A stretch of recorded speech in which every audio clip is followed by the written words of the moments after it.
దివ్య తేజోమయ యేసయ్యా, నీతి నియమాలకు నిలయమా,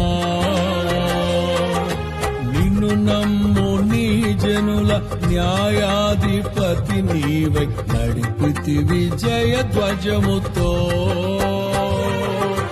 నిత్యం నీకే నా ఆరాధన, నీవే నీవే నా స్తుతి.